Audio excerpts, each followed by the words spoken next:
Hello and welcome to episode 120 of Tall Guy Talks Travel with Rick Doherty. Of course, I am your host, Rick Doherty. On today's show, I'll be joined by my good friend, the Sarah Enigma.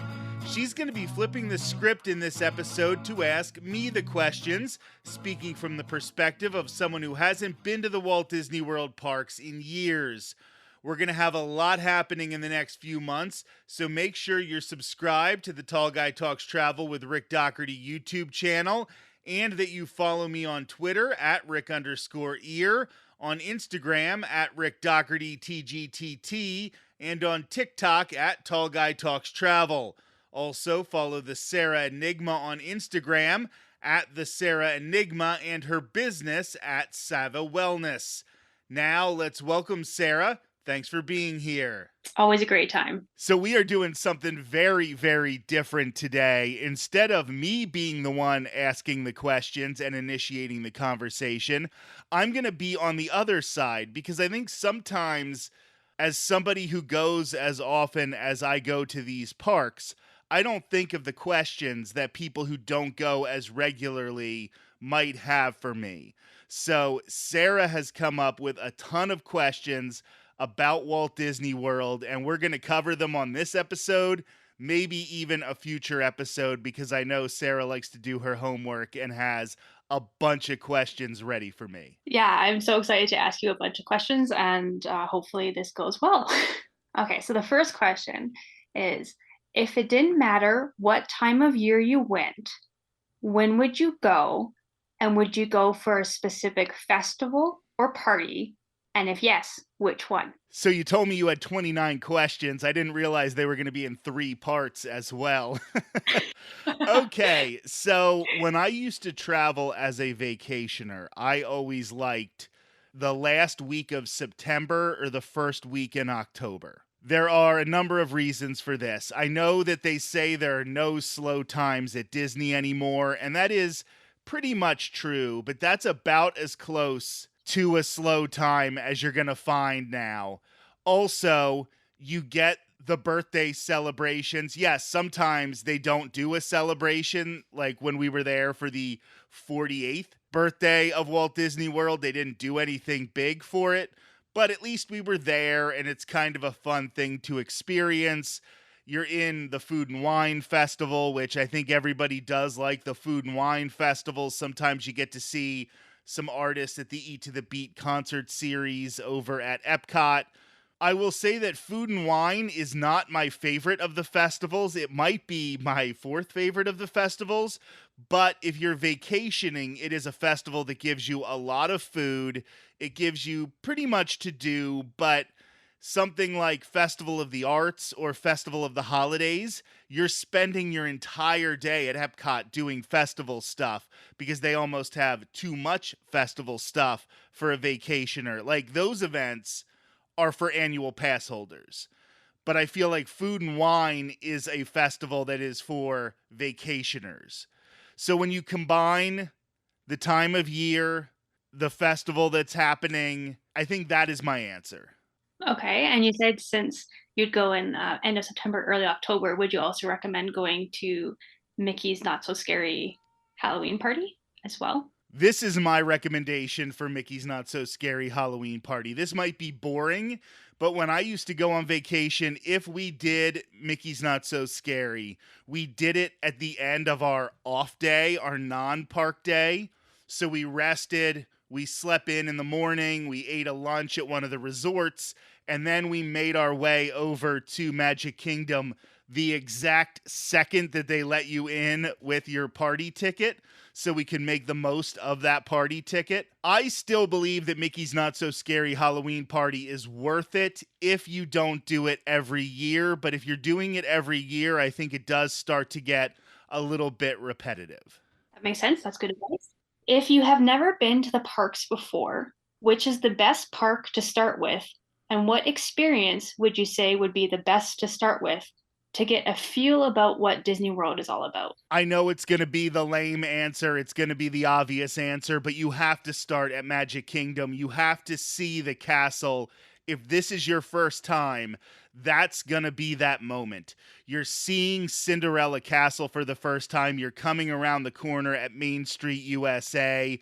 You just get all the feels pumping in your heart. It's the commercial moment. It's the one that Disney shows you to try to get you to spend thousands and thousands of dollars on this vacation. So obviously, it is the one you have to experience first. I also think, I don't know if this is going to be a question later, so I won't answer it fully in depth. It should probably be the one where you close out your vacation, but I do have another option for that if we discuss it later.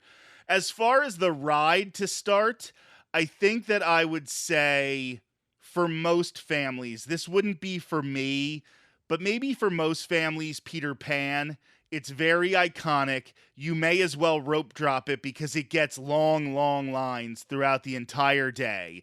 So if you do this first, you might be able to sneak in and get on it without it being a huge long wait. And then you're right across from It's a Small World, so you can go back to back to two very iconic attractions that kick off your vacation in the Disney vibes.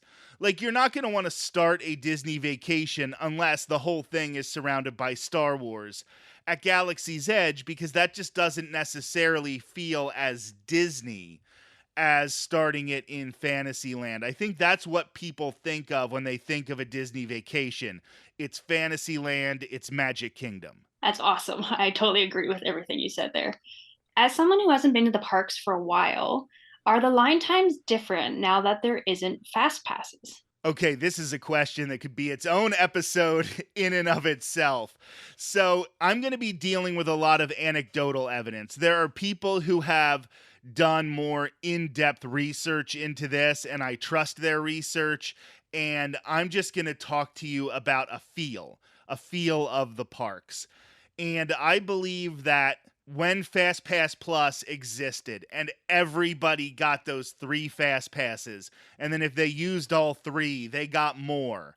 That was putting more people in a Fast Pass line, which I think a lot of people would assume meant that the Fast Pass line was doing a worse job of slowing down everybody else than by having Lightning Lane. But I think that's not the case. It appears to me as an outside observer that Lightning Lane, because it is a paid service, that Disney is putting almost all the people who go on the ride out of that Lightning Lane queue. So maybe they're doing 90% to 10% from Lightning Lane versus from the regular queue.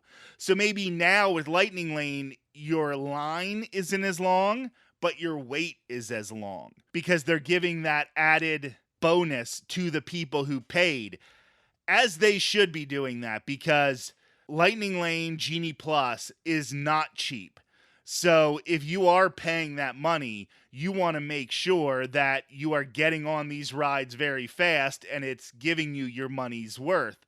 Then if you do an individual Lightning Lane, like for Rise of the Resistance or Guardians of the Galaxy Cosmic Rewind, if you're paying $12, $15 to just ride one ride, I don't want to wait a second for that.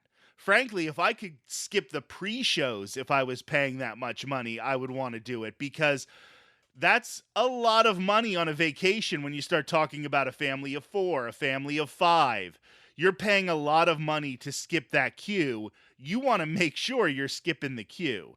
So in my time going to the parks, no fast pass, no Lightning Lane. That was the quickest. They're just taking everybody from the exact same line and they're shuttling them onto a ride. And maybe it is an extremely long line, but they get through it a lot faster. A ride like Peter Pan is almost built for that type of experience because it's constantly moving. Haunted Mansion is another one. They can get you on a lot quicker if they're not switching back and forth between different lines. Then I would say it's probably the old Fast Pass Plus situation. And then now it is Lightning Lane, which if you're just getting in the line and not buying Genie Plus, I think you are waiting a little bit longer. I'm also going to say that I don't have a lot of experience. I was at Walt Disney World with the paper fast passes, but I wasn't the one planning that vacation, so I don't want to really speak on how much time that saved. And this leads quite well into my next question is talking about if Genie Plus and Lightning lanes are worth it for families. In my humble opinion, and I know humble isn't a word I often use to describe myself, but in my humble opinion, I would say that it depends on how often you visit Walt Disney World. If this is a once in a lifetime vacation or the first time you're taking your family and you don't know if it's going to become a tradition and you're already shelling out thousands and thousands of dollars, maybe you're staying at a moderate or a deluxe resort and this is a vacation where you're just sparing no expense, absolutely. Time is money. It's one of the reasons that they have you bag your own groceries or check out at the self checkout at the grocery store. They are saving money by having you do that. Your time is your money. So if you are spending an extra $15 to $20 per person per day so that you can ride an extra 5 or 6 rides, I mean, that jumps the value of your vacation exponentially for, in the scheme of things, not a whole lot of money. So I think what everyone also wants to know, and as someone who goes and rope drops every park, what would you recommend to rope drop at every park? So Sarah Says and I do have a whole episode where we go very in depth on all 6 of the US Disney parks. However, I'm going to give you sort of a Cliff Notes answer here.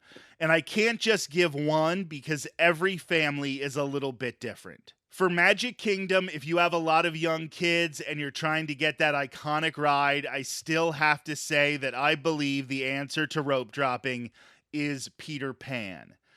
If not, then you have a lot of other options because there are so many other rides at Magic Kingdom. I would consider turning to the right at Main Street USA, rope dropping Space Mountain, which does get a long line, and then just making your way the other way. I do think a lot of people start left, even though they tell you they start right, because there are more rides to the left. So I think I'm going to go with Peter Pan or Space Mountain, but obviously the elephant in the room, no, it's not Dumbo. It is Seven Dwarfs Mine Train because if this is a must ride for you, it is going to develop really, really long waits throughout the day, and maybe your best option is to rope drop it. But I think that's the ride that everybody is rope dropping. So maybe you go to Space Mountain and you hope that you're never going to be able to avoid all of the lines. You're going to get stuck in lines if you don't have Lightning Lane. You might even get stuck in some lines if you do have Lightning Lane. So there are going to be some rides where you're just going to have to suck it up and wait for those rides. And I would rather do that with Seven Dwarfs Mine Train, which is a new ride that has a queue that is a little bit interactive for the kids. Maybe you wait for a half hour and then you start getting into some of these other things for the kids. It's a difficult choice, but my guess would be to do either Space Mountain or Peter Pan. Epcot, as it stands right now, before they open up Guardians of the Galaxy Cosmic Rewind to a standard queue, I am going to say Frozen Ever After if you have the kids, and Test Track maybe if you're a group of adults. Test Track tends to go down a lot during the day because it has that outdoor section. So if it rains, Test Track has to be shut down for a while. It always has a long line. It breaks down frequently, kind of ironically, considering the purpose of the ride. So I would say Frozen if Frozen is important to you, Test Track if maybe Frozen isn't at the top of your list. Hollywood Studios, 2 very obvious answers. If you want to ride Star Wars Rise of the Resistance, make sure you're doing this absolutely first thing in the morning. It breaks down a lot during the day. It is a long experience. It always has a long line. Galaxy's Edge gets hot later in the day, so you might want to get on it before the sun is really beating in the top of the sky. And then I would say, for a lot of similar reasons, Slinky Dog Dash would be my other one, because Toy Story Land is the hottest place on the face of the earth, and Slinky Dog Dash can get very, very long lines. Disney's Animal Kingdom, once again, like, I think a lot of these parks, they're two very obvious answers. If you want to do Avatar Flight of Passage, this can get 3.5 hour waits throughout the course of the day. So run and do that. I'm going to give you a warning. Everybody else is going to be trying to rope drop Avatar Flight of Passage. So maybe it would be in your best interest to later in the day either suck up a long line or just pay for that individual lightning lane if it is that important to you. Because I think the best ride to rope drop at Animal Kingdom is Kilimanjaro Safari, because the animals have just been fed, they have just put them out on the savannah, and they are at the most active they will be all day. Much like Hollywood Studios, where Toy Story Land and Star Wars Galaxy's Edge are very hot, Disney's Animal Kingdom, the entire park is hot all the time. So, if you can get to these animals before they get overwhelmed by the heat and get really lazy and get really restful, it is the best time to do Kilimanjaro Safari.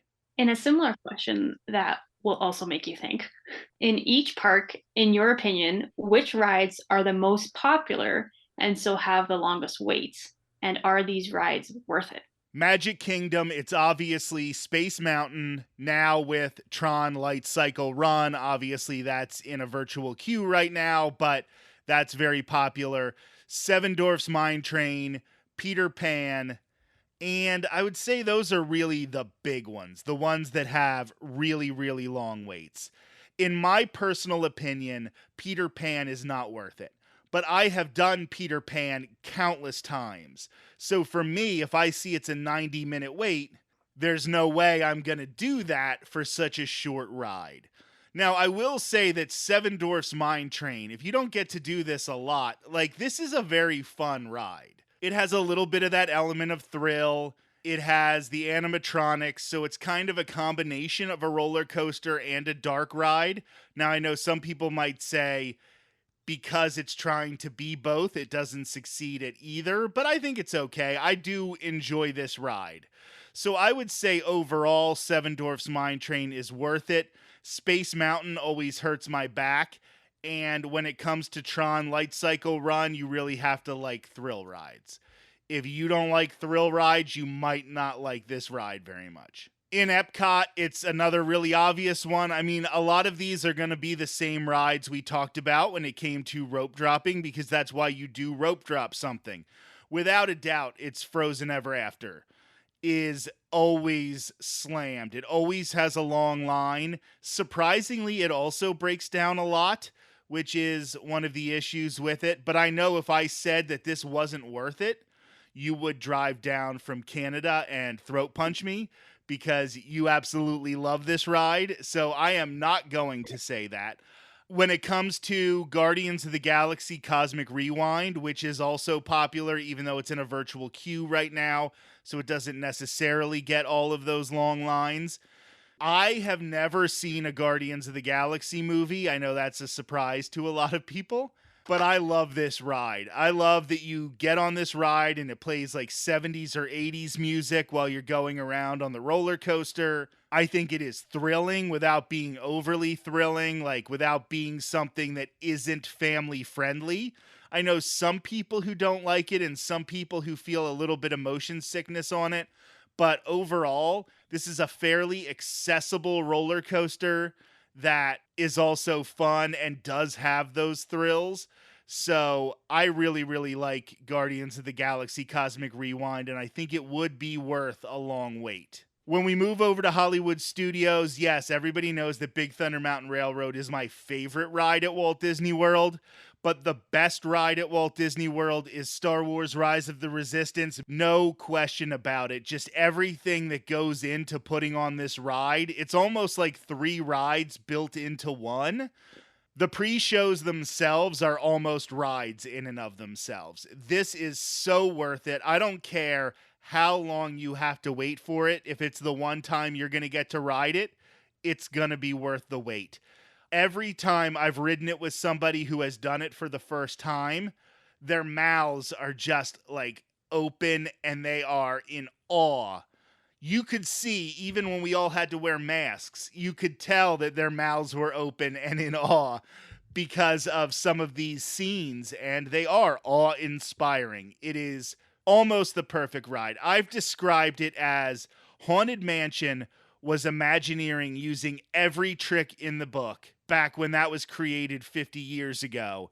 And Star Wars Rise of the Resistance is Imagineering using every trick they have in the book right now. It is 100% worth it.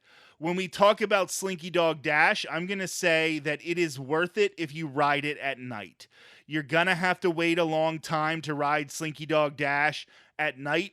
The land is cooler because, as we talked about earlier, Toy Story Land is the hottest place on the planet. Second of all, it is really cool to be up there and see over all of Hollywood studios from up in this roller coaster, which is a very, very family friendly roller coaster, much more than even Guardians of the Galaxy Cosmic Rewind. This is made for kids. So you're not going to get a ton of thrills, but one of the things you are going to get is when you're up higher, you'll get to look down into Galaxy's Edge. You'll get to see the Tower of Terror off in the distance. This is worth it for me, with the caveat that it has to be ridden at night. Now, when we move over to Disney's Animal Kingdom, I know a lot of people love Avatar Flight of Passage. This is their favorite theme park ride in the world. The way I feel about Rise of the Resistance, they feel about Avatar Flight of Passage. I've seen people do vlogs where they've ridden it for the first time and they get off the ride and they're crying. Like, that it is that much of an immersive experience and they're just overwhelmed by it. To me, it's fine. Like, it's a great ride, but when you start talking about 3.5 hour waits, you're kind of just looking at a screen, and yeah, you're bumping up and down and you're feeling water spray in your face. I am not putting down the ride at all. It is very technologically advanced, but to me, I don't know if it's worth the wait. When you talk about rides that are worth the wait at Animal Kingdom, it's early in the morning on Kilimanjaro Safari, or I don't care how long the wait is for Expedition Everest. Expedition Everest is a great ride. You and I will disagree because you think it's even better than Big Thunder Mountain Railroad.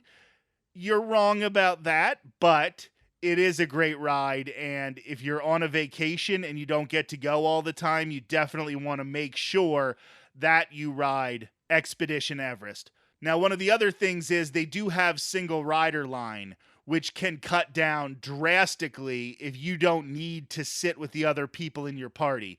If you're a group of adults and you're okay splitting up for 10 minutes, then you can all ride in single rider line and you might get on very, very quickly. That's good to know about the single rider line in Expedition Everest because I could ride it again and again and again. And you are right. Frozen is totally worth it, and we will just say it is totally worth it from now on, and there will be no problems. Talking about Expedition Everest and riding it over and over again, that is the funny story of the time that my co-host Marissa, who you all hear on the show very often, once rode it 20 times in a row by doing single rider line. And we are linked on My Disney Experience, so I was able to check the on-ride photo. And sure enough, there were 20 in a row of Marissa going down the drop on Expedition Everest. I was definitely impressed with that type of dedication. Is extremely impressive. And now, as you said, you haven't seen any of the questions. So it's interesting of what we've talked about already is it kind of talks about this next question.